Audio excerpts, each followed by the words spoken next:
Mr. Holland? You're late. And you left your clarinet here the other day. Yeah, if you know anyone who wants it. Well, I'm giving up the clarinet. I'm just goofing everybody else up anyway. So, I just wanted to say thanks. Thanks for trying. Is it any fun?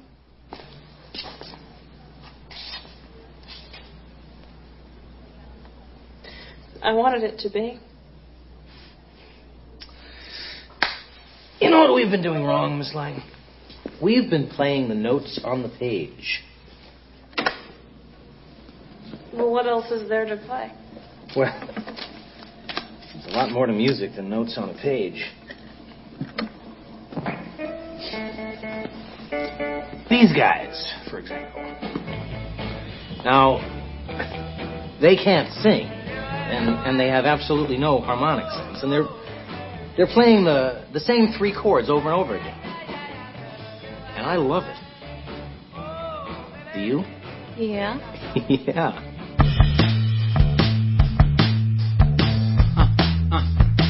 Can't stop, won't stop.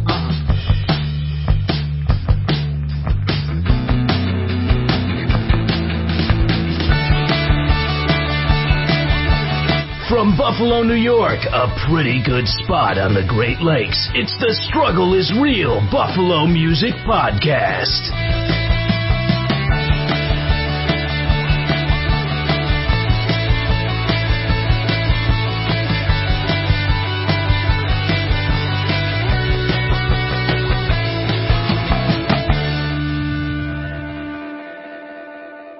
Hi, I'm Ryan Gurnett, and I'm not sure if this thing on my lip is acne or herpes.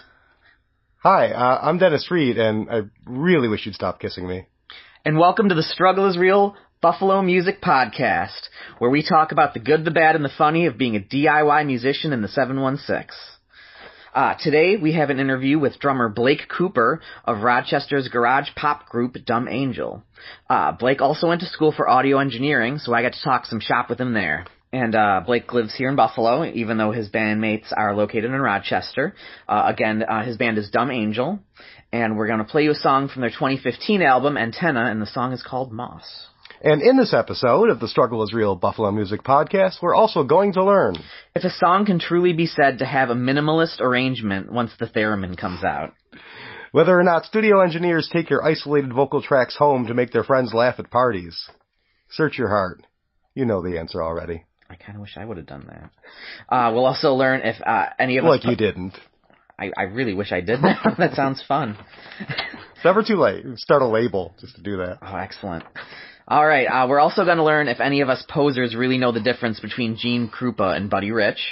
We'll learn how much better off we all are in the democratized age of DIY boutique labels like the one Dumb Angel is on, free at last from the tyranny of life-changing record company advances.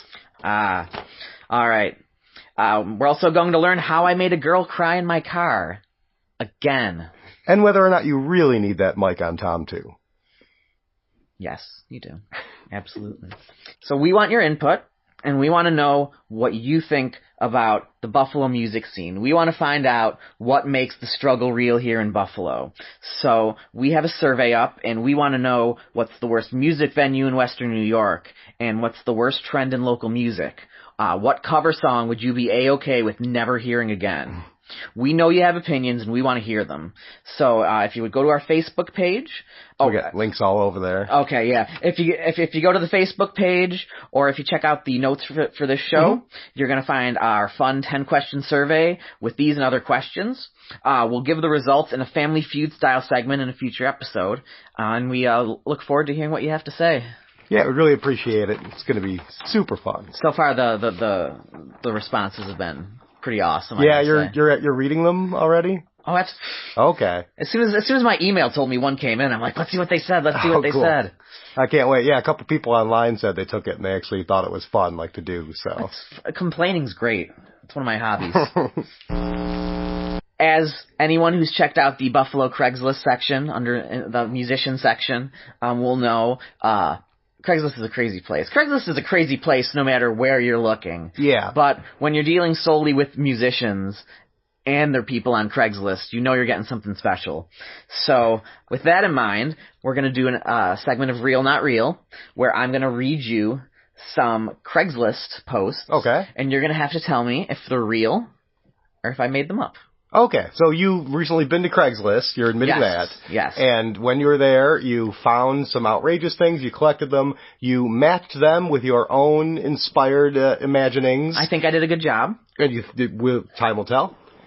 And you're going to present those to me now, and I will have to suss out which is really from Crazy Craigslist and which is from Crazy Ryan. Absolutely. Okay. Start the music.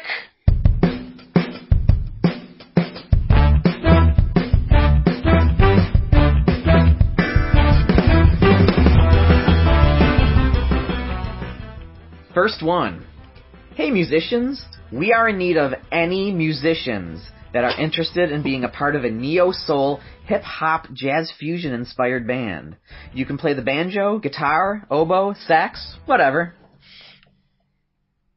I'm going to say that is just as stupid as anything I've heard on Craigslist, and I'm going to say it's real. Correct. All right. Neo what? Neo-soul, hip-hop, jazz fusion. Well, good luck. I'm going to go home and answer that one. If you're an oboe player, I think the oboe is the worst instrument. I hate the sound of it. Yeah. And I can't stand it. So if they want to just put all the oboe players in one place, then I know to stay away from it. Maybe this is you luring oboe players in one location where you can set them on fire. Dennis, stop. All right, next one. Pianist seeks piano tuner. Women only.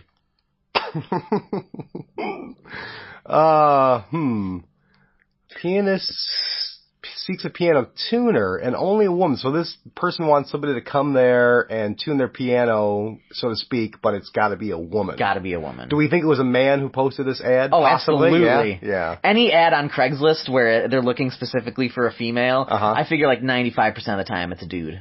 And this wasn't posted in the creative gigs section or the talent section? No, it wasn't. Or the activity partners section. This was in the community musician. Well, yeah. Where else would you look for a piano tuner? Well, where else would you look for a woman to come to your house? That's what I'm thinking. Granted, yes. Okay, so I'm going to say that is not real. Yes, you are correct. All right.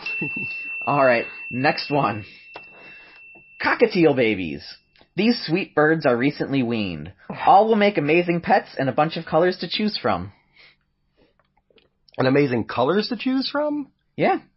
Wait, cockatiel babies? So you're saying this was in the musician section? Yes, this was in the musician section. Okay. I'm going to say that, let's see, people are breeding animals at home. How much smarts do they have to work the internets? I'm going to say it's true. Yes, you are correct. All right. Usually I would say one about every 50 posts on there don't belong there at all. And Right. It's usually for pets. Interesting. Sort of. Well, I think the ones that don't belong there are the show announcements. Like you'll see sometimes people I just hate advertising that. their bands on the Craigslist community. Like it's clearly a community. It's people seeking music, isn't it? Am I off base on that? There was a post in there from a band from Kentucky advertising their new EP. Like, really? Yeah. Oh, that's especially ridiculous. yeah, that makes me angry. Yeah, no, there's a lot of stuff. I mean, it's Craigslist, Yeah. so it's a given that 50% of it at least is just shit. All right, next one. We have a musician who's looking for a variety band. Her instrument is dancing. I mean, there are some desperate ass artists in Buffalo, and so I'm going to say that it's true. No, it is false. I made that one up. All right. That makes me feel a little better. Actually. I did know a woman who told me about a band she was in, and when I asked her what instrument she played, she said she danced. Well, apparently, the legend goes that Tim Booth, the lead singer from the jangle rock band James, that I really adore. Oh, I love James. Apparently, James is amazing. Yeah. Apparently, he was a dancer originally in the band. Like when they first started playing, well, he wasn't in the band. He sort of was like, he would just go all shaman, around them as they performed. And somehow, I don't know what the exact progression was, but he got with the band as a dancer, and then he became the lead singer. The next ad, it just says, pretty good piano. you're telling me there's just a headline and no body description? The headline is the same as the description. They both just say, Oh. pretty good piano. Okay, so they typed the same thing twice or copied and pasted. Or maybe Craigslist has like a default thing where if only one of the fields is filled in, it fills in the other one or something. Could be. I'm gonna say that is, pretty likely true. Correct. All right. That one is true. So if anyone's looking for pretty good piano, You want great piano, move on. yes. And mediocre piano, just, you're out of your league. All right. A Buffalo-based producer known as Uno will auto-tune any track of your choice for just $35. Oh, Uno. Actually, Uno was the name of a gang in North Tonawanda. Have you ever heard of No. that? Have you heard? I don't know if they were in any other places in Western New York, but apparently North Tonawanda had a gang. Yeah, I think it was like two Polish kids. guys? No, I think it was like two kids, but yeah, they terrorized the imagination of the city for years. I'm gonna, I see all kinds of stuff like that, like people, hustling to make a couple bucks on Craigslist, people looking to master your track. So I'm gonna say that that's true. No, that is false. Uno is actually a rapper name that was given to me when I was in college. There was a rapper who I worked with. His name was Burma. He'll never hear this, but he was delightful. And he wanted me to produce some tracks for him, and I did, and they came out kind of cool. And he's like, well, you need a producer name. He's like, I'm going to call you Uno. And I did not go by that, because that's a terrible producer name. Is it? I think it, I guess one is the loneliest number. Look at me. Like, do I look like an Uno? but I gotta admit, it just sounds like it has some cred. It's just being a one-word name too. I later got the nickname Gambles, and I liked that way better than being Uno. Okay. That was what happens when you almost get a rap group into a car accident the first time you meet them. Oh no. All right, next we have Stop. Just stop. You care spamming many different Craigslist sites with your crappy-ass screaming that you think is singing. You are a horrible singer. No one wants you in their band. No one wants you taking up space on Craigslist. Now, this is one of the coolest things about Craigslist is the meta Craigslist posts when people are posting about other Craigslist posts. There was one vicious one that these folks, Slim Jim and the Can't Hardly Play Boys. Remember those? When you were when you mentioned bands posting shows, I thought I couldn't think of the full name of the band, but that was who I was thinking. Yeah, of. It was like Can't Sing or like Slim Jim and the Can't Hardly Play Boys. Yeah. See what effective marketing though? We're sitting here talking about them. But anyways, it's true. They were on there all the time, and then somebody took them to task so bad. Like somebody wrote this screed that was like, "Listen, you fucks, you're on here every week. Nobody cares. Nobody's going to go to your shows. This isn't the place for this. Why do you have such a warped worldview that you think that anybody coming to Craigslist would want to hear about your shitting Playboy and they can't hardly fucking get a real way to get the word out to your friends?" I mean, it was a screed and stopped. I haven't seen. Did you see any in your research for this game show? I don't believe so. I have not seen a single one since. So it actually the meta critical commentary on Craigslist can work evidently. But it was awesome. I applaud whoever wrote that is listening to this podcast. Fucking big ups. Drop us a line. Maybe we'll have you on as a guest. Absolutely, we will. He whoever it is, he understands the struggle. So, do you think that is real or not? That's okay. Caught up in my reaction. I'm gonna say it's real. Yeah, it is absolutely all real. Right. I was super happy about that. All right, we have a guitar player in Lockport. The post provides links that are supposed to be examples of him playing guitar, but they all lead to crappy homemade karate videos. Real or not real? Oh, I want that to be real. I'm gonna say it's real. It is not real. Oh. It is based off of. I had one guy who I think he was one of the people who wanted to play guitar in our band that I dealt with, and he sent me a link to some videos, which are all like him finger tapping. And then, if you went to his account, it was all videos of him playing guitar and a bunch of crappy karate videos. Oh, no kidding. That's great. I want to say that, I mean, you've seen every combination of absurdity on the internet by now, probably. Yeah. But I want to say that there's some video out there of a guy holding a guitar and doing karate at the same time, like kicking, like breaking blocks of concrete and shit. If I can find that, that's going up on Facebook. Yeah. So find it. That's your task. Stay tuned. All right, so we have a country cover band looking for someone to get involved with the band, not just to be in it, but to be a part of it.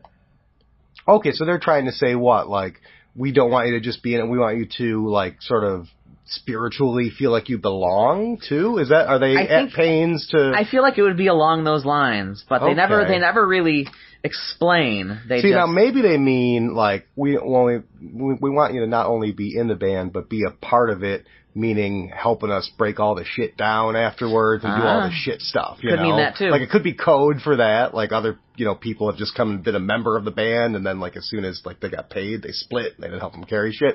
So I'm gonna say that since I can kind of figure out maybe where that's coming from, I'm gonna say it's true. It is true. All right. And I never have really been the guy who just like left everyone else's equipment at shows for a good part of my life. I try to help when I can. Oh no, really? Fuck that. I'm out of there. As soon as I can be. I've got it. Well, I know how to hover and to find the moment when you're done packing up, and then that's when I make my entrance, and I'm just like, oh hey, I see you're down to your pedal board. I mean, I'm a sick guy, so I can't carry much stuff to begin with. But like when I was able, I wish I could have just been that guy who was just like, yes, I'm just I gotta go. Something came up. No, out of there. Listen, I have my nights, but I'll help nights too. But I used to have this one guy, his name is Ryan Henderson. He was lead guitar player in Middleman, and unfortunately he's no longer with us. But we used to joke around, I mean, on this earth, he died tragically, but we used to joke around that he would be off the stage and like have his shit packed up while the last chord was still ringing out, like on stage. And he was funny. He was pretty much that fast with it. Like as soon as like you literally like, at the end of the song, his guitar case is open. I mean, yeah, I actually have a memory of him doing that at the Tudor Lounge. Oh wow. But all right. Please continue. With this wonderful tour of the cesspool of Craigslist. All right, we got 3 left. All right, we have a guitar player from Buffalo who says, I would like to gig again before I die and my 10-year-old turns 26. And Stevie Ray is not my favorite guitar player.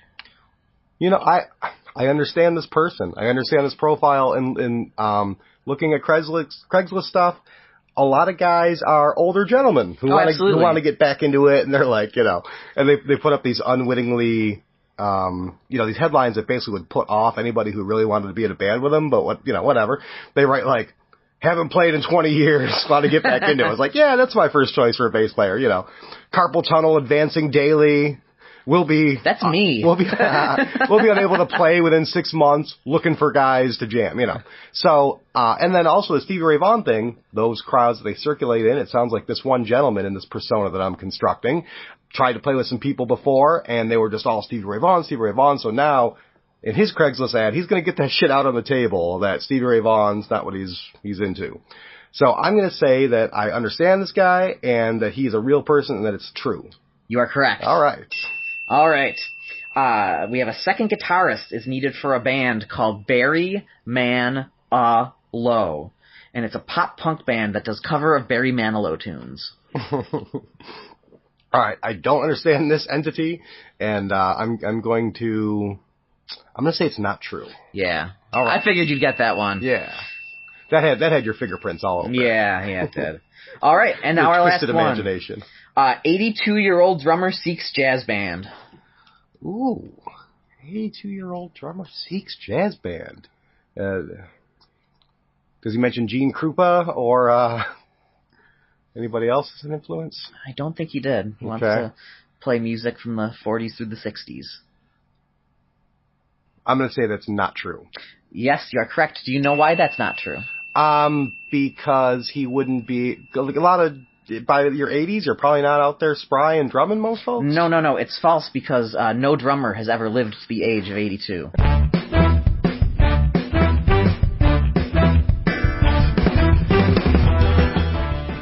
In 2 weeks, we will be back with episode 8.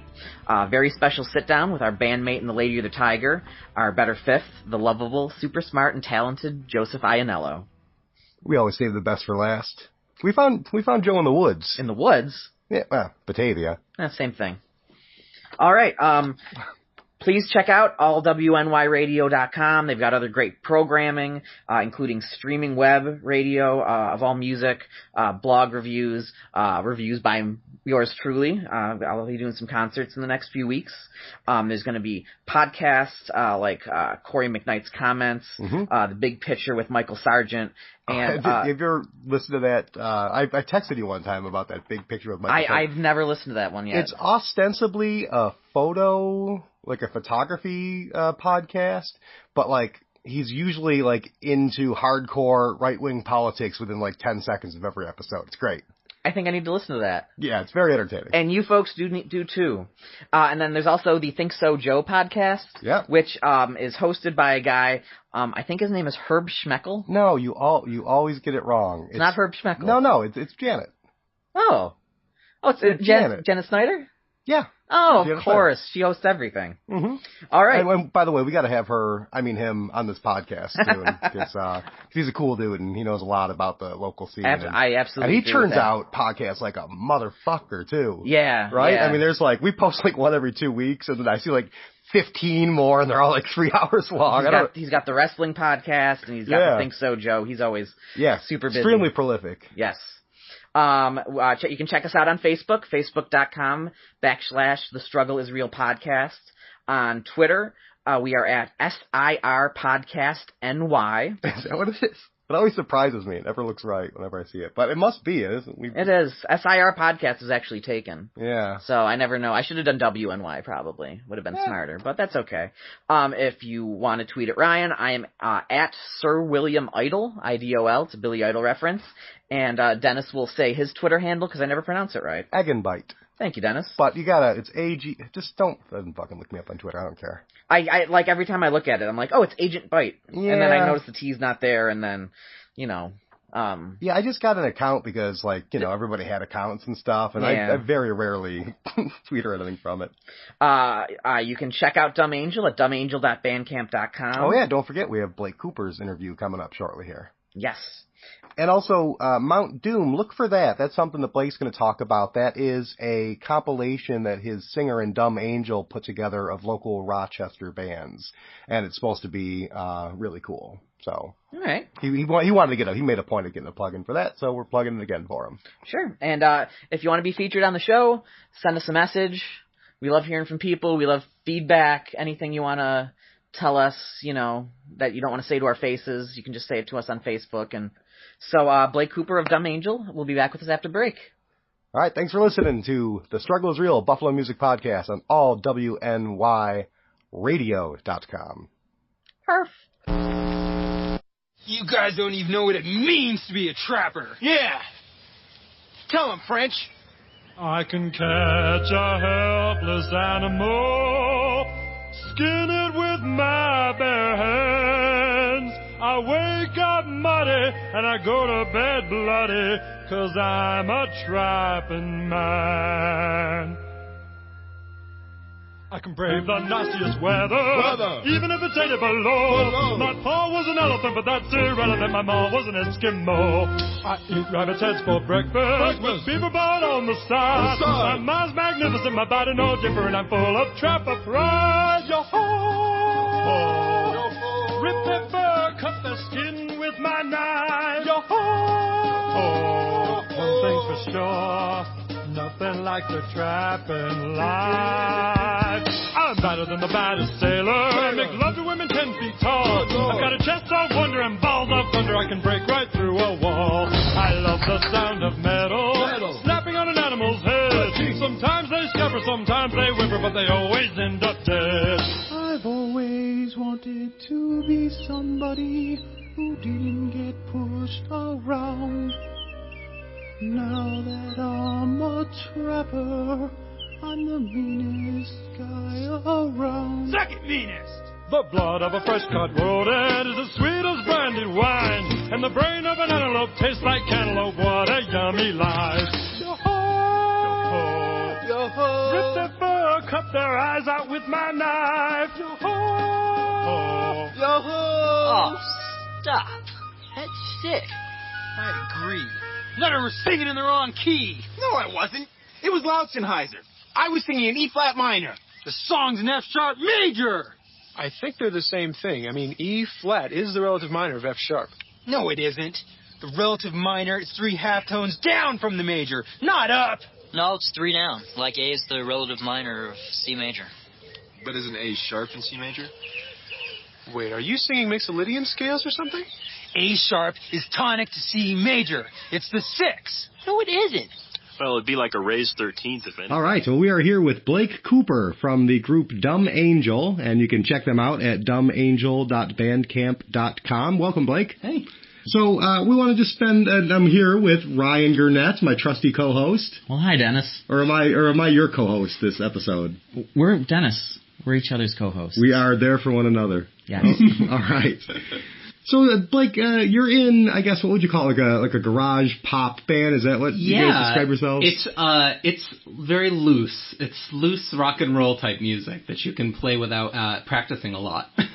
Because, I live in Buffalo and my bandmates live in Rochester, and I've been in bands with these guys since high school, really. We've played in a few different evolutions of our band, and they all kind of always tended to follow sort of whatever the trend was or whatever. We were in like a quirky folk band in the early 2000s, and we played in like harder punk style bands in high school and stuff. But this one's sort of just more a straightforward kind of like galloping sort of garage rocky kind of thing that we do for fun. It's very casual, which I really like. It's probably the first band I've really been in that I've had fun with, because it's so there's not a lot of pretense or ideas that we're gonna, we're really working really super hard towards something. It's really just about having fun, and that's what I like about it. What kind of influences do you have for the band? I heard, with the stuff I listened to, I heard some Flaming Lips in there. I think I heard a little bit of Tripping Daisy. I don't know if you're familiar with them. Yeah, definitely.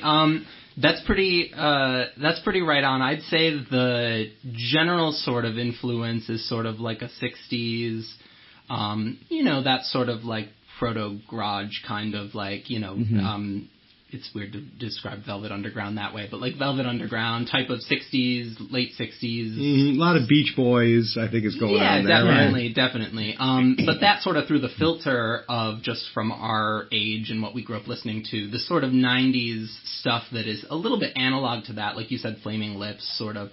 We really like the like Elephant Six type bands, Apples in Stereo, Neutral Milk Hotel, those type of guys. So we, that's a big influence, but that's definitely the like sort of point in time that we definitely have that probably the heaviest influence from. So so you play drums. You play a lot of different instruments, though, right? Yeah, I play a few different things. I kind of was raised. I took piano lessons as a kid, and then I taught myself guitar, and bass kind of followed from that. Drums was something I always wanted to play, but we never had a good setup growing up in my family for that, because we either lived in like apartment complexes where you couldn't be too loud. And my family didn't have a lot of money growing up, so it was like, a cheapy guitar you could get for $200, but a starter drum set's like, $500 to $700 to $900. So it was just always a little unattainable, and I think that made me really like, they're just fun to play. It's primal and energetic and kind of, you can get into it easy, and it seems sort of like more of a, I don't have to learn any chords. I can just hit things. And there's something really empowering about that. So, all being a teenager, I was like that annoying guy who anytime a friend had a drum kit, I'll be like, let me just sit down for a second and like play bad drums and stuff. Did you have heroes on drums that you emulated? I mean, that I emulate? No. I admire drummers who can do simple drumming really compellingly well. Because that's what I'd like to aspire to. I always admire really great drummers. Like, I always was really like fascinated by John Bonham, or like some of the like jazz guys, like I'm Krupa, blanking on the name. Yeah, Gene Krupa. Buddy Rich, was Buddy Rich a drummer? Buddy Rich. Yeah, that's the one I was thinking of. But Gene Krupa cool. too, and like I always thought that was really cool, and I'd love to do that, but it's just never been my, especially now that like I'm older and I don't even like own a drum kit of my own. I go to practice with them and I play when I'm there. So I'm really a very like self-taught, not, like I've had people say I do weird, like I don't switch arms the right way, and I don't like, so I don't do it according to the theory. And that's why I'm kind of fascinated when I hear almost like amateurish drumming, that's still nonetheless kind of compelling, even though it's straightforward and never like totally perfect. I think of like, again, getting back to some of that 90s influence, like almost like maybe Pavement is like this sometimes a little bit, where it's like, you know, it's not always spot on, but there's something really compelling about the way it like lurches forward a little. It's like almost its own sort of like vibe that it develops. I kind of like that. And I sort of aspire to that, partly just because it's easy and it doesn't require a lot of my time to get into. Apparently, it's like, I don't want to leave this recording just yet. Apparently, it took 4 years to get this latest album, and the album is called Antenna. Antenna, yeah, okay. yeah. And it was released in 2015. Is that right? That's right. Yep. Okay. I think so. It's yeah, I think that's what I saw on the Buffa blog. Did a little write up on it. That's right. Did a little bit of due diligence. Yeah. Research for sure. That was the result again of just kind of piece by piece putting it together. Getting together on a weekend here or there. We also kind of go a song at a time.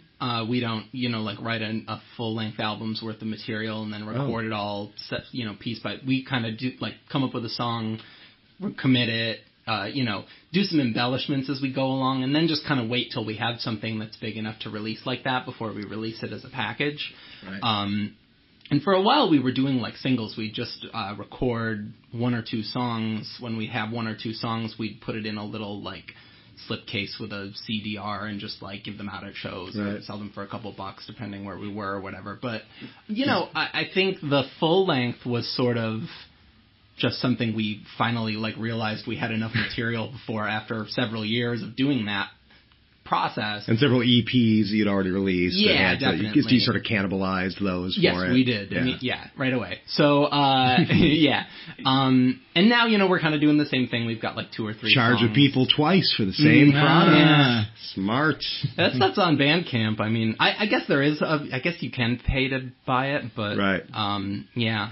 What was I going to say? One thing I think so interesting is that now, with the proliferation of these small DIY sort of boutique labels, and I don't mean to be, I just sort of automatically did air quotes. Nobody saw the sarcastic air quotes. I know, and I don't mean to be sarcastic because these labels are actually great for artists because it's just a little extra mileage, and they might not even have the best sense of how to, record labels it doesn't matter the size of a record label, they often don't know how to sell records. Yeah. But, it's just this little extra mileage, and it's sort of this way to build a community. Like a record label now, if it's a small label, and that's who we work with. We work with a small label.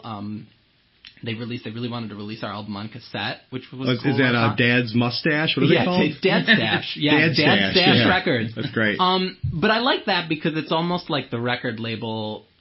It's a much more helpful role that the record label plays now. It's less about okay, here's your advance, you can pay me back later when your record sells enough, or you can kind of live in squalor and et cetera, et cetera. The TLC story, if you will. But, with smaller labels, it's more like they're kind of tapped into the same communities you are, and it's more about just, one more channel to help spread that word, and it's usually just local people who are enthusiastic about your music. So that's really cool, and that's something that I've kind of been surprised at how those have proliferated and sprung up, and how helpful they are in kind of building that sort of buzz that you need to. Have you sold a lot of cassettes? I have no idea how many cassettes we've sold, actually. I think the printing is 100 or 200. Okay. There's probably still some cassettes left. I see them in stores. I think I'd rather have a record player in my car than a cassette player. Yeah. I honestly, the cassette thing is confusing to me too. I should say about. This is a way that I'm a little bit alien from the normal sort of music scene type of people, and the people that I hang out with, particularly the Rochester people, is they are absolutely crazy about vinyl. They're very protective of their audiophile experience, and vinyl is their chosen vehicle for that. I must just be much more pragmatic, or much more, I'm definitely medium agnostic for the most case. Or, for me it's about convenience of listening to music. I was reading an interview with Broken Social Scene, guy, Kevin Drew, he did this interview, and he came off really he was very defensive of he's it was your basic sort of iPhones are ruining the way we relate to one another, and now when I want to listen to a record, I have to try to get the Bluetooth to connect to my car, and I just wish I could listen to a record. It's just easier to listen to a record. But my response to that is like, well, not on the subway. Yeah. So like there's some kind of... your desk at work, yeah, not working out. I think there's something to be said about that, about having the access to the music. I do think, there's so many records that sound great on vinyl. Something that I've sort of come to buy into is this fact that like different music sounds better on different media depending on how it was recorded or what the sort of like aesthetic is of the music. I've heard people say that like hip hop and like harder sort of electronic music sounds good on cassettes because of the cheapy sort of compression gives it a more like hard hitting but sort of like lo-fi sounding thing, But, interesting. But as far as the media itself goes, I'm really never that attached to one style or another. All my friends, whenever we, it's all about like the plan to somehow eventually get it on vinyl when you... Yeah, absolutely. My friend gave me an audio... Real. Yeah, I guess.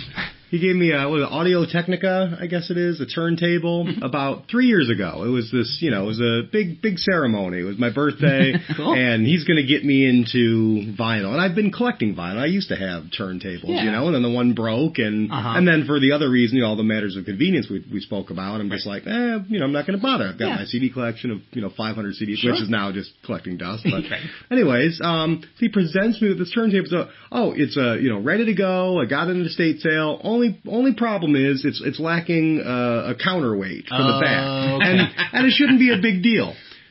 Fast forward 3 weeks later, I'm in email conversations with dudes in Cleveland talking about fucking diameters and weights and shit, and like it needs to be this mounted this far down the tone arm, and this is a common turntable too. This isn't any like obscure turntable. So it's still sitting out there. I'll show it to you after the interview if you like. Cool. It's there. It's also got a layer of dust on it, and where's the convenience in that? Well, but for the right type of person, I guess that like what exactly kind of counterweight you use and where on the needle you... Right, it's not me either. How many eighths of an inch the diameter has to be and the weight. Right. And... Exactly. That's fun for some people. Right. Depending on the mood that I'm in, I can be very dismissive I'm not an engineer. Of that. Yeah, exactly. I tell people, I say like, I'm sorry, I just like music. Excuse me. I don't want to have to like configure Sorry if I belong in this conversation about turntables. I'm only a fan of music. Right, exactly. But I mean, I get it. Everyone kind of has their thing and you relate to it however you relate to it. But even among musicians, I'm always fascinated by dudes who are way into their gear. Because I am not a gearhead at all. Me neither. Like, I've got pedals, I've got an amp, and everything goes at... It doesn't all go at 5 o'clock, but damn it, if I can start there, I'm pretty happy, with the treble and stuff.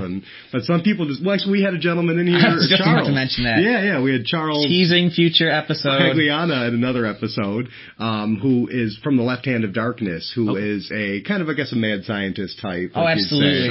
He plays a 12-string Chapman stick, I believe it's what it's called. Wow. I never heard of this. I've heard of Chapman stick. I've never heard of this. I don't know how. It has a guitar out and a bass out, and he has 3 different sets of pedal boards that he uses. And he was talking gear, and I'm sure if you're a gearhead, it was super interesting. Yeah. It went over my head after like 2 or 3 minutes. I'm just like, So do you like playing live? I find it stressful to play live, honestly. I'm Me not... too. I'm with you. I actually completely agree. I'm the kind of...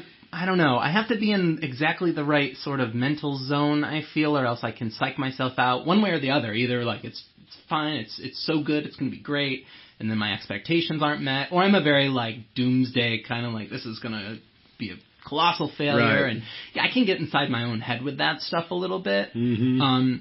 And then you add that to the fact that I'm really, as far as a drummer, I'm not that confident, I'm not that practiced. I'm very sort of like wild with it, and I'd like to say I can keep tempo the same every time we play a song. Yeah, you're a drummer, you'd like to say that. I would like to say that. Like every drummer would like to say that. But I'm in that space where it doesn't always come out the same, and I'm not always confident.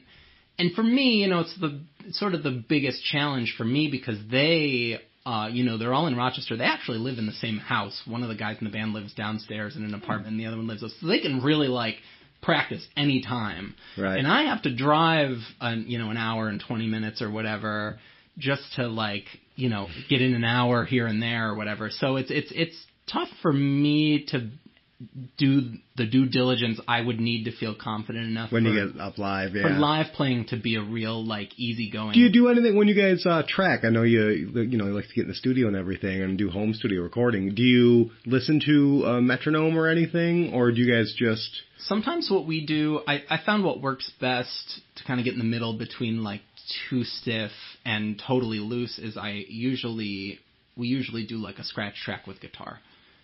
It's usually as simple as that, and I trust the guitar. Sometimes they'll do guitar and bass together, and we'll record that direct while I play drums, and then I'll listen to them back with the scratch track and play the drums that we track. I like that because it's a little more of a sort of organic way to do it rather than just have the pure click. Which, I guess if you're, again, really tight and can follow without kind of being jerky and always trying to get that beat, you know, that might work better, but. It reminds me of the thing. I went to school for recording, and one of our instructors was Jack Richardson, was the guy who produced all the Guess Who records.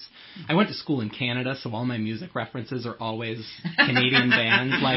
It's always oh yeah, it's the guy that did live sound for Rush told me, or it's always the Guess Who's ex-roadie. I feel like it's worth saying because I'm probably going to mention other Canadian bands. I already did mention Brooklyn Social Scene, so it's the same thing.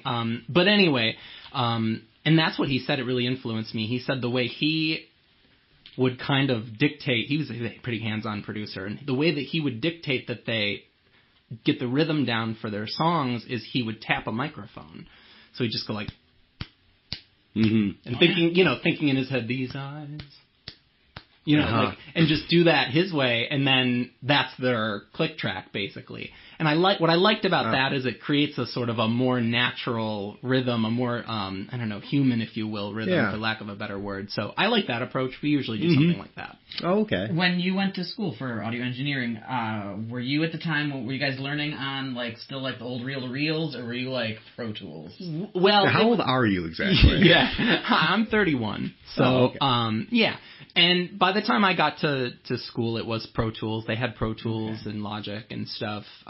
But they had a reel-to-reel too. We did learn about the principles of that and analog console recording, with, tube-powered channels and things like that. So we went through all that, but, for practicality, it was, at the end, it was, going into a Pro Tools rig usually. Yeah. Right, but people still like that stuff, though. I mean, they use a lot of, tube compressors and everything to get old sounds and vintage instruments. I know it's something that some studios even specialize in. Yeah, absolutely. And despite my, format bashing earlier about the analog vinyl people, that's really important just to have options when you're recording, and that all is a little different. So I think it's great when you have a bunch of different things to try. We do that sometimes. Some of the effects, some of those noisy things you mentioned on the album are effects from a reel-to-reel tape machine that we'd record something on and speed it up, or do something kind of different with it. So I like having the options, and so we did a little of everything, but this was the age of Pro Tools. Okay. Well, I'm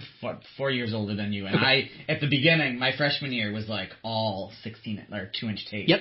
So, and then eventually, look, this thing called Pro Tools. Right in the middle of college when I'm learning about how to get into an industry recording. All right. Right when paradigm shift. Yeah. Well, that's how it is. And I mean, I was going in the early mid-2000s, which is not the greatest time for the music industry. So it was interesting, talk about a paradigm shift. It was interesting because all these people were industry people who were teaching these courses, albeit the Canadian music industry. Not that there's anything wrong with that. No. But, so it was all very funny to hear their almost mildly panicked self-reassurance that this is still the way things are that done. This whole internet thing is going to blow over. They think music is still going to be done in recording studios in 10 years, but they're not sure. We'll just try to cover all our bases, and hopefully you get something meaningful out of this. And I think a lot of the cachet came from that these were industry people teaching this, which was cool. But at the end of the day, you'd better be good at operating a computer, or else, Oh yeah. So that's kind of what it what it takes now. But, you know, they also help me develop a sense of the procedure. Again, the sort of like way to do things that's sort of ordered and, you know, helps you not lose sight of the bigger picture amidst the chaos of working with bands. Which sort of project management. Absolutely. We're going to get into your studio experience a little bit more after the break. Cool. But one question I ask everybody that we lure into the studio here is, for your group, you touched on this a little bit earlier, but what would success look like for you guys? I have to say we're probably already there just because, and again, I guess I don't know. Because you don't sound like you're struggling. I mean, this all sounds sort of, like you're having fun. Yeah, definitely. Not a lot of struggle. Yeah, right. For sure. And I think I'm wondering now whether everyone in the band would have the same definition of success. I'm sure that's a common thing. But, you know, I know the other guys, I think, get the amount of interaction with music and playing music and being part of a scene that they need because they're all in other bands, and this is kind of their side thing. So, right. Yeah, because success is in relationship to your expectations, I suppose, right? And after this podcast airs, I'll see how many cassette tapes are left, and maybe I'll redefine success. We'll see. We've been known to move some tape. It's the struggle is real bump. Yeah. You get the struggle is real bump, and you're on your way. We have a lot of. We'll actually be releasing the podcast on cassette tape. Perfect. Yeah, if you can put us in touch with Dad's time Stash. has come. That's great. So we're gonna play one of your songs now from Dumb Angel. Can you tell us about what we're about to hear? The track that you selected. I think it was the first track. Is it Moss? Moss. You selected. Yeah. Tell us a little bit about this song. One thing I really like about Moss is that came together really, really quickly and sort of organically. It's an example of what I think Ben, our songwriter, is good at, which is writing songs. I call it hooks on hooks on hooks, where it's like, you know, there's one chorus, and then there's another part that sounds more like a chorus, and then there's another part that's like, this was the chorus. That was all just lead up. And so this song kind of has that, but it's also just sort of like goofy. There's little instrumental sections, and we did location recordings. I think we like hit lamp posts. Oh, that's for, like, fantastic. Bell sounds and bicycle bells and stuff. So there's a lot of different gotta have a few of those in there. Yeah. So this song's got a little bit. It's a good introduction. All right, great. Well, this is Blake Cooper. You're listening to the Struggle is Real podcast, all about Buffalo music, and you can find this song at dumbangel.bandcamp.com.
welcome back. I'm Ryan Gurnett with my co-host, Dennis Reed Jr. Yo. And I'm here to tell you that the struggle is real. We have guest Blake Cooper from Dumb Angel. Hey. And so I've been waiting to have a guest in here, someone that I can geek out about recording studio stories. I want you to clear your mind right now and tell me, what is just the stupidest fucking thing that anyone's ever tried to do at a recording studio? Oh, man. I should say, I mean, if you work at the right level of recording studio, it's all stupid. Really, like, oh yeah. And it was like, I interned in a recording studio in Rochester, and it was like the perfect mix of, very like low-level musicians who hadn't yet discovered or had some like false ideal about being in a recording studio, like being in a recording studio makes you a professional musician, and that's why like they were at the BBC. Exactly. They were like holding out for that studio session that was just gonna like blow it all wide open.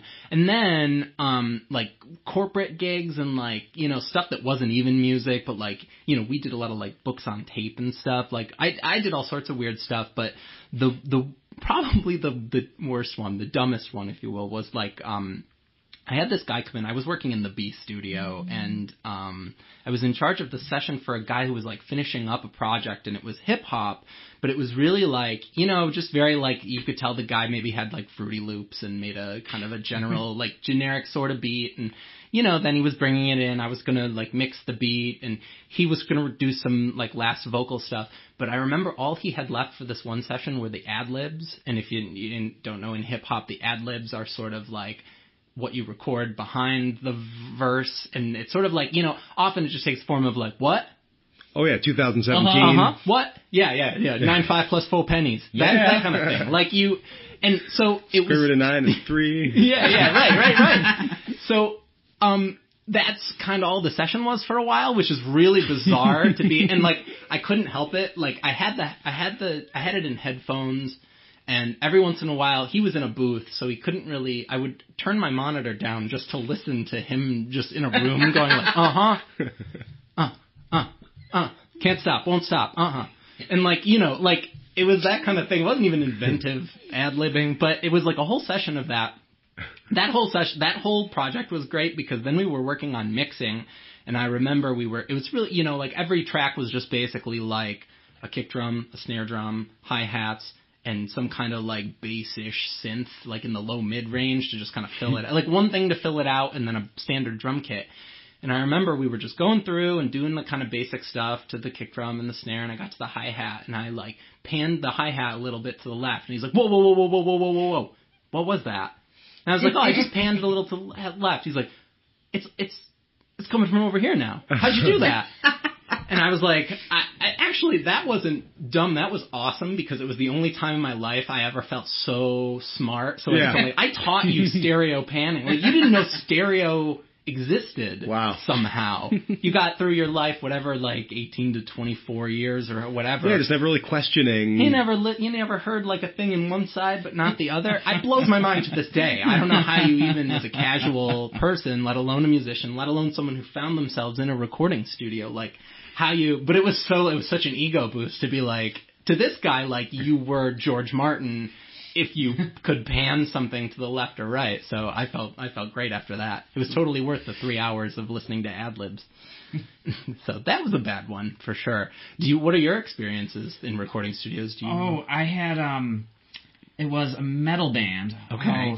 Metal bands. Something sort of acid or something. It was just two guys. It was just this dirtbag, kind of fat singer metalhead guy who offered. I think I know him. He worked at a gas station. He offered to pay us in cocaine numerous times. And we're setting up the drums, and the kick is backwards. And we tell the drummer, we're like, this is the side you hit, and this is the side you put the mic at. Yeah. And he's like, dude, they're his drums. He pointed at the singer. He's like, I just play him the way he wants me to play him. Whoa. And the drum, like, he was a pretty competent drummer if he was just doing, like, a easy 4-beat. Yep. And he kept wanting to throw all these crazy fills, and it wasn't working.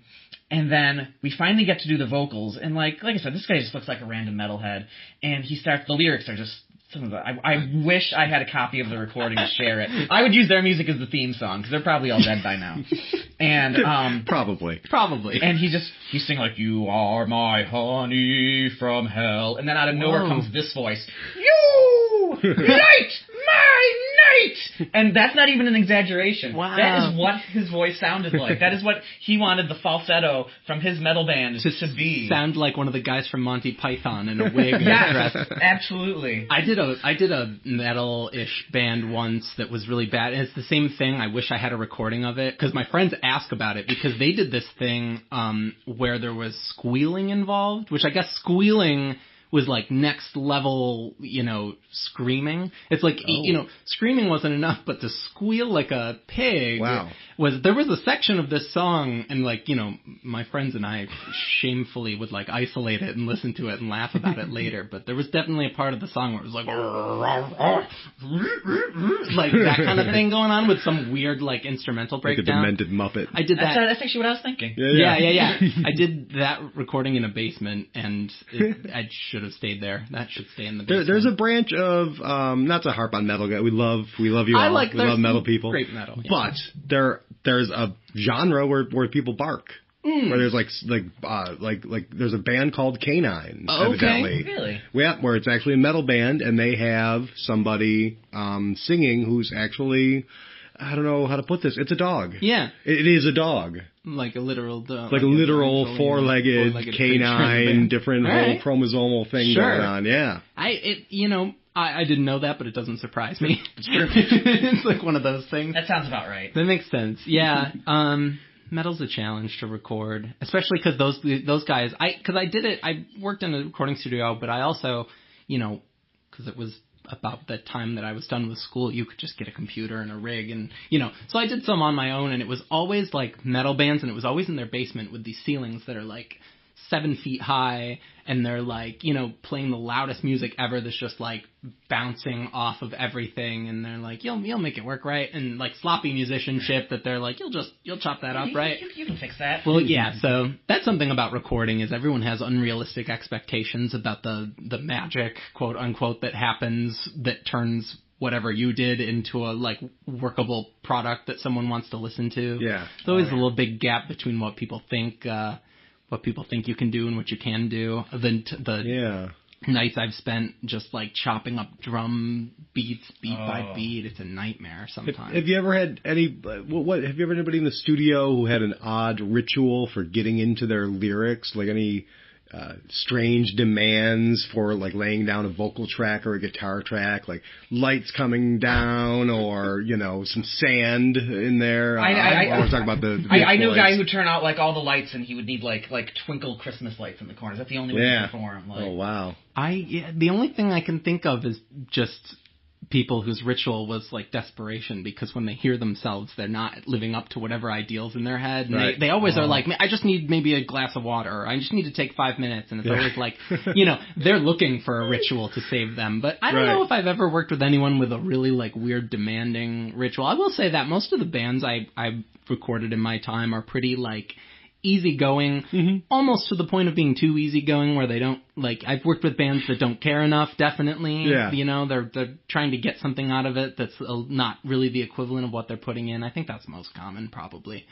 So, yeah. If the singing doesn't sound right, you just keep turning up the reverb. Yep, slowly. Exactly. Yeah. Oh, you're leaving the room up another 10%. I once had a guy say to me, "I don't get it. It sounds so good when I'm singing along in the car to music." And it's like, yeah, it's very different when you're doing this from what that is. I tried that in high school. Girls sang along really nice with the radio at work. You should sing in my band. Tone deaf. Yeah. I sat with her at her piano. I played a C, and I'm like, sing that note, and she couldn't hit it, and she started crying. Well, oh wow, that's intense. Yeah. And with recording, it's so easy to psych yourself out because you don't even have that anchor of people playing in the same room with you often. It's like, especially by the time you get to the vocals, it's often just someone standing in a booth listening. And, so you've got to find that you're not even like feeling it the way you usually do when your band's there, and you're not, there's no visual cues. You're just supposed to kind of be locked in. that's an art unto itself. So yeah, I find that when I'm singing in the studio, because we've recorded, in my previous bands I've recorded probably 4 or 5 albums worth of material, right. And I find I do need to almost feel like I'm performing with a band. Like a lot of times I'll even I'll raise my arms up and make a gesture as if I'm playing the guitar and sort of dance a little bit with it, just to sort of feel connected to that. That gallop and that flow that you get with a group. I think that's the thing people get surprised by most often with recording is what a sort of alienating process it is compared to the process of playing music with your, and if you want to, it's one thing, some people want to make that process the recording process and let's just do something live and record it that way, but you need to be really skilled to do that too because it's all got to be in one take and Thank you. I've been trying to explain that to musicians for my entire life. Right. It's not easier to do it that way. It's just different and it all takes skill. It's all a different thing. Making a record is very different from performing, and you almost have to make it your own thing, make it what is comfortable to you. I think Ryan was looking at me meaningfully. Right. I noticed that glance. Was there a meaning? I thought, yeah. Oh, okay. Well, we had some band discussion a few weeks ago how we should all try and do something live, and I'm like, no.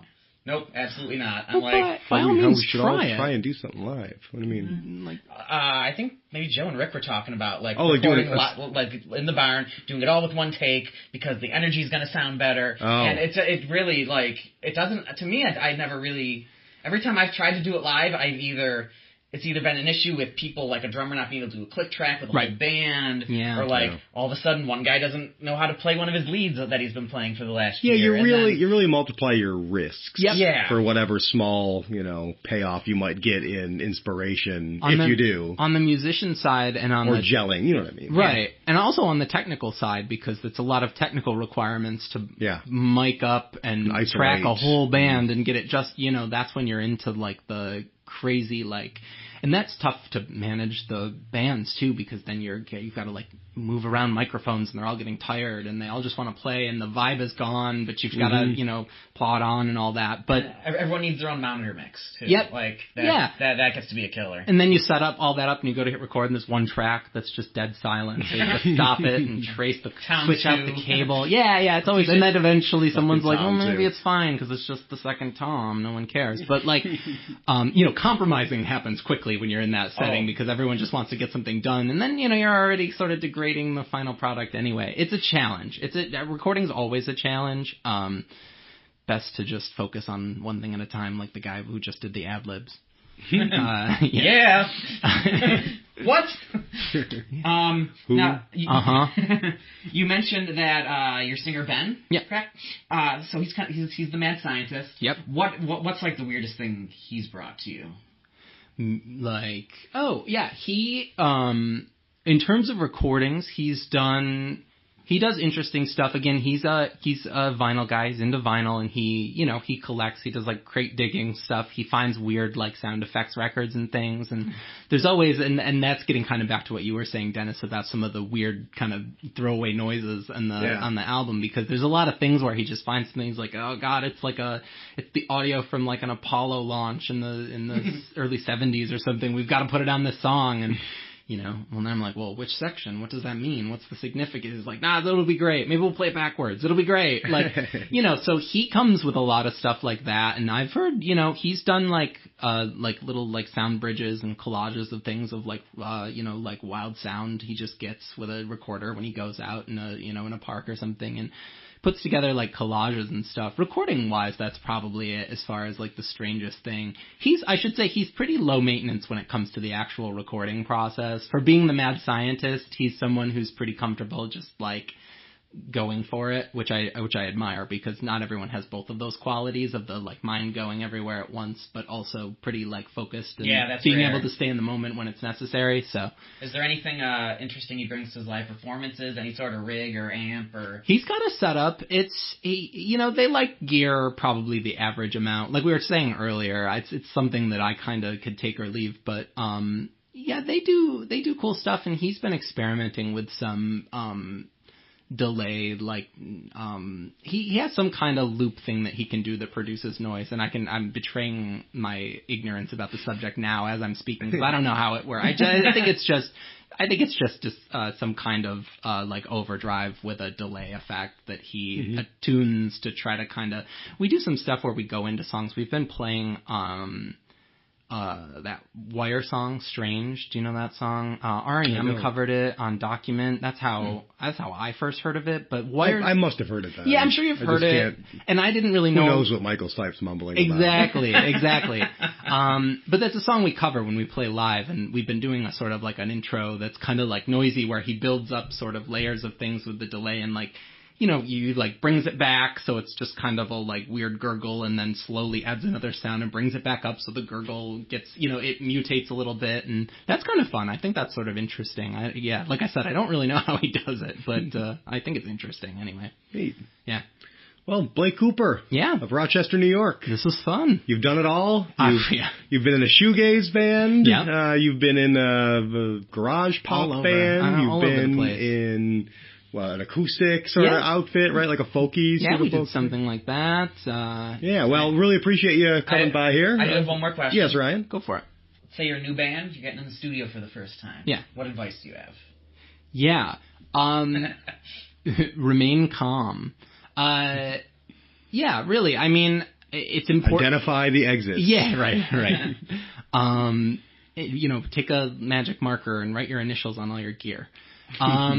No, I mean, it's really, really important to come in with the confidence of knowing you can do something good, that you can make a good product. If you think you're at all going to be bewildered by the process, or that you're not prepared in terms of rehearsal and the performance, you really got to get those down first. Probably some of the best advice I ever got that helped me to really begin to understand what the process of recording or really capturing anything or creatively is that you always start with the source. You know, you get the best quality source sound you can, whether that's the equipment, the sound of the room, the performance itself. Focus on that first, and then you know focus on the next thing in the chain, where you know the microphones are secondary to the performance, and the console secondary to the microphones, and your recording software is secondary to that. You always start with the core of the thing you're trying to do and build out for the best product, because you can fix some of the later stage things, but you can rarely fix a bad performance or a bad capture. Translation: change your strings. Yes. Change your strings. That's it. New drum heads. But not that morning. Not that morning. Tune them up. Yeah. 18 hours, 2 performances. That's what I like to say. That's pretty good. Yeah, just enough to work me and get a little. Well, I use a Bigsby, the Gretsch with the floating tremolo and stuff, so I need to get a couple plays in. Yeah. That's good. That's great advice. Great. Well, thanks again, Blake. Yeah, thanks for having me. This was fun.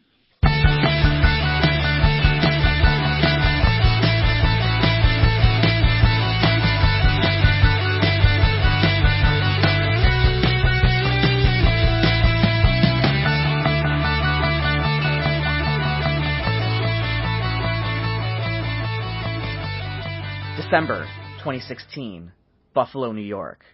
This burning missive hits Craigslist. I like how this BS person who won't post who he or she is considers themselves an expert on a dysfunctional band in this pile of shit music scene around here. Did it ever occur to you that maybe said person didn't fit in the band, or maybe said person had bad habits? Doesn't mean the band is dysfunctional. It means the person is. And when it comes to that, period, the only people who get forgiveness from your rotten soul is your stupid-ass Buffalo Bills. You are most likely a talentless person who talks a lot of shit, but doesn't own a stick of gear, never shows up for practice, sits back to toke of their joint, sips a beer and says, "Back in the day, I used to." From my experience, I've played up and down the East Coast, been in lots of bands, some good, some crappy, done guest spots, done sound productions, stage productions, studio productions. There are always jackasses like you who whisper to the people in the clique. Don't listen to him or her because they don't know what they're talking about. The truth is, if someone plays better, does something better, reads the manual, or is more talented than your dope-smoking alcoholic buddy, you criticize the hell out of them and make it hard for them. Believe me when I say this for everyone, you are the missing stare and fuck off jerkface. Go pawn in your Epiphone Les Paul, Fender Squier, start along with your Gorilla Tube amp, buy yourself a bag of weed, and never post or try to play music again. LMAO.